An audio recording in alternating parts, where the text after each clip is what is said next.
مساء الخير على أحلى متابعين في الدنيا. النهاردة هنعمل مع بعض العيش الفينو اللي موجود في بيتنا يوميا، سواء سندوتشات لولادنا للمدارس، سواء فطار عشاء، في كل يوم موجود يا جماعة. بنشتريه من الأفران بنعمله في البيت. النهاردة هنعمله في البيت بطريقة سهلة وبسيطة، وكمان ممكن يكون مشروع مربح ليكي من البيت، حلو جدا. تعالوا نتعرف على طريقته ازاي ومقاديره السهلة جدا، ونشوف بيتعمل ازاي. وفي البداية نقول بسم الله الرحمن الرحيم، ونصلي على رسولنا الكريم عليه أفضل الصلاة والسلام. العيش الفينو بيتكون يا جماعة من مكونات سهلة موجودة عندك في البيت، وبدل ما تشتريه من برا لولادك، لا، هتعمليه في بيتك بكمية حلوة وتحطيها في الفريزر عندك كل يوم تطلع منها. تعالوا نشوف الطريقة ازاي يا جماعة. معايا حلة حطيت فيهم كوبايتين من المية الدافية، وعشان احنا في فصل الشتاء لازم ندفي المية مش سخنة، دافية بس. لو في الصيف هتستخدمي مية من الحنفية. عليهم كيس من الخميرة الفورية، وربع معلقة من الملح، ومعايا نص كوباية من الزيت. يا دوب حطيت ربعها، وباقي الكوباية هقولكم هنعمل بيها ايه. ندوب المكونات مع بعض. هننزل عليهم معلقة كبيرة من الخل، وضروري في كل المخبوزات زي ما متعودين معلقة الخل دي ضرورية يا جماعة. و3 معالق كبار من السكر. ندوب كل المكونات مع بعض. ومعايا كيلو من الدقيق، حطيت عليهم معلقة صغيرة من البيكنج باودر. ندوبها في الدقيق وننزل على المكونات السايلة، الدقيق يا جماعة. وبعد كده نبتدي نخدم بقى العجينة بتاعتنا زي ما متعودين دايما في كل المخبوزات اللي بنعملها. نخدمها كويس جدا لحد ما يبقى لها عرق، وكمان عجينتها تطرى معاكي. مش عايزين عجينة تكون لا سايبة ولا يابسة. كل ما تعجني فيها كل ما العجينة هتطرى معاكي وهيبقى لها عرق. كمية المية اللي أنا استخدمتها لكيلو الدقيق 2.5 كوباية. أنا حطيت الأول الكوبايتين وحطيت عليهم الدقيق وابتديت أعجن، والنص كوباية ابتديت أسقي بيها العجين بالتدريج شوية بشوية لحد ما لمت معايا العجينة. بعد ما لمت معايا العجينة ببتدي بقى أخدم فيها كويس جدا زي ما انتم شايفين كده، لحد ما لون العجين بيفتح معاكي وملمس العجين بيتغير في ايديكي، وكمان طراوة العجين وتبقى زي اللبانة. في المرحلة دي يا جماعة نبتدي بقى نستخدم الزيت باقي ربع الكوباية الفاضل. أنا نص كوباية حطيت ربعها في الأول، والربع التاني هنبتدي بقى نعجن بيها العجينة في الآخر. ده بيديكي هشاشة للعجينة حلوة جدا.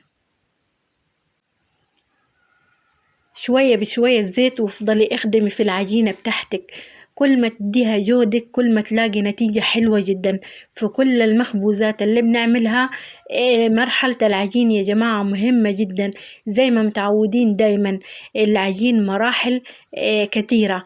أول مرحلة فيه ومهمة جدا إنك تخدمي العجينة، وكمان إنك تحطيه معلقة الخل. معلقة الخل بتفرق جدا جدا في العجينة بتاعتك. خلصت العجينة بتاعتي زي ما انتم شايفين كده.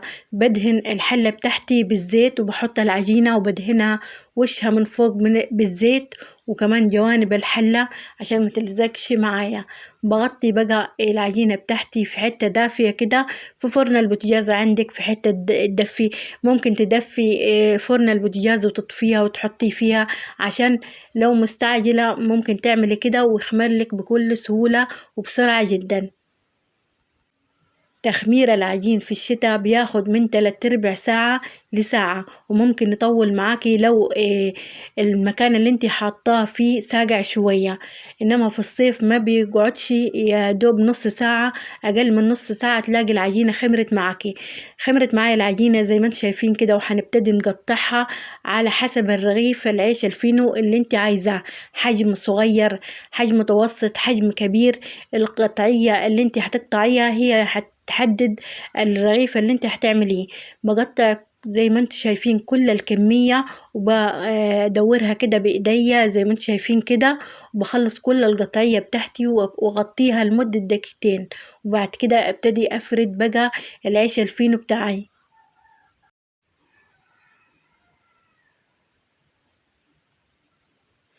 خلصت كل الكمية بتاعتي.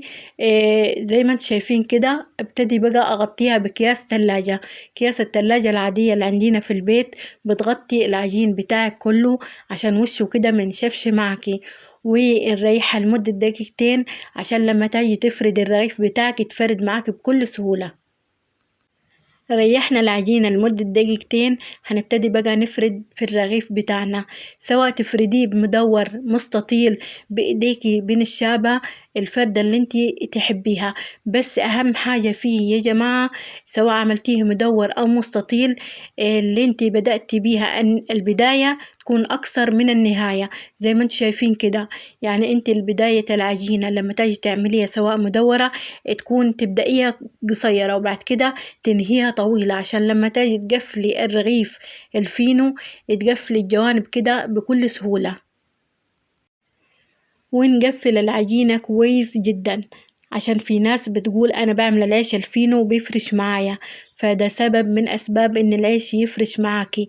لازم كويس جدا تقفلي العجينة بتاعتك عشان لما يخمر معاكي ما يفكش من بعض. والسبب التاني إن العجينة تفرش معاكي ده لأنك العجينة نفسها ما خدمتيهاش كويس. فعشان كده بنقول كذا مرة لازم نخدم العجينة كويس لحد ما يكون لها عرق، تفضلي تخدمي فيها كده وتديها جهدك لحد ما يبقى لها عرق كده، عشان لما تعملي أي مخبوزات تنجح معاكي وتبقى زي الفل.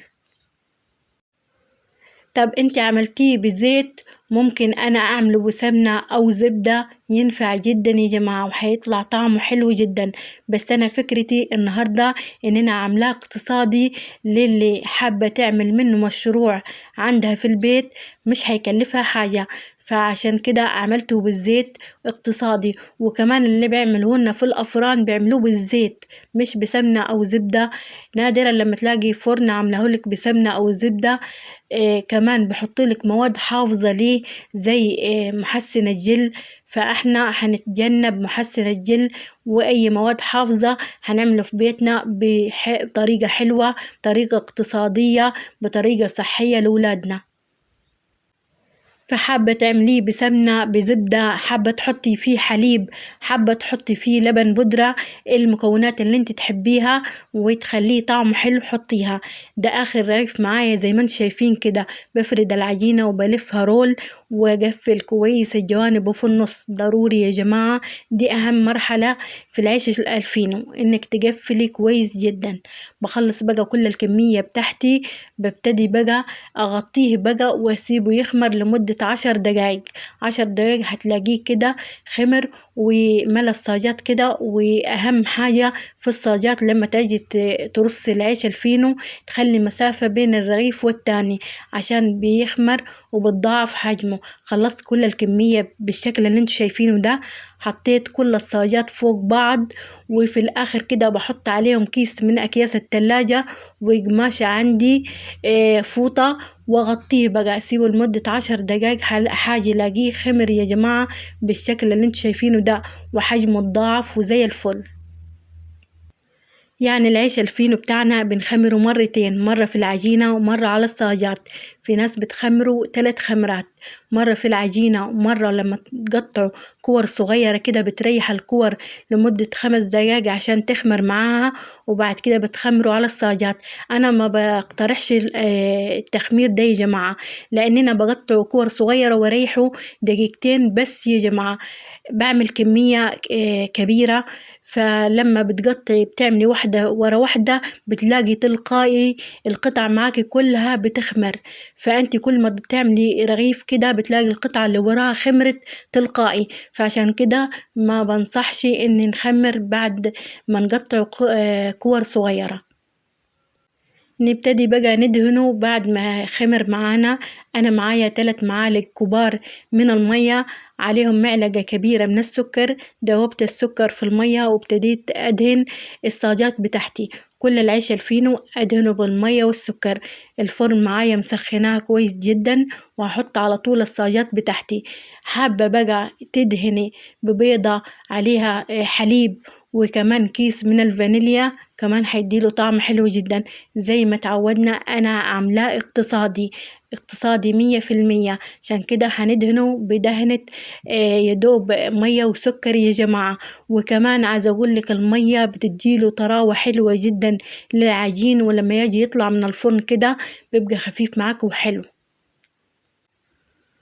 بيقعد في الفرن لمدة 10 دقايق، 10 دقايق 12 دقيقة، مش أكتر من كده. وبتطلعي أحلى عيش فينو وتعمليه لولادك بطريقة سهلة واقتصادية، وكمان يكون مشروع مربح ليكي. أتمنى أكون أفدتك، وأتمنى طريقتي تعجبك في العيش الفينو وتجربيها وتكتبيلي وتقوليلي إيه رأيك فيها. بعد ما يطلع من الفرن على طول هتحسيه ناشف، سيبيه يبرد وحطيه في كيس نايلون كبير يطرى معاكي. بعد ما يبرد كده كيسيه في اكياس وحطيه في الفريزر عندك، وكل يوم طلعي منه كيس كأنك عاملة كل يوم عيش فينو. أتمنى الفيديو يكون عجبكم، وأشوفكم على خير في فيديو قادم بإذن الله. والسلام عليكم ورحمة الله وبركاته.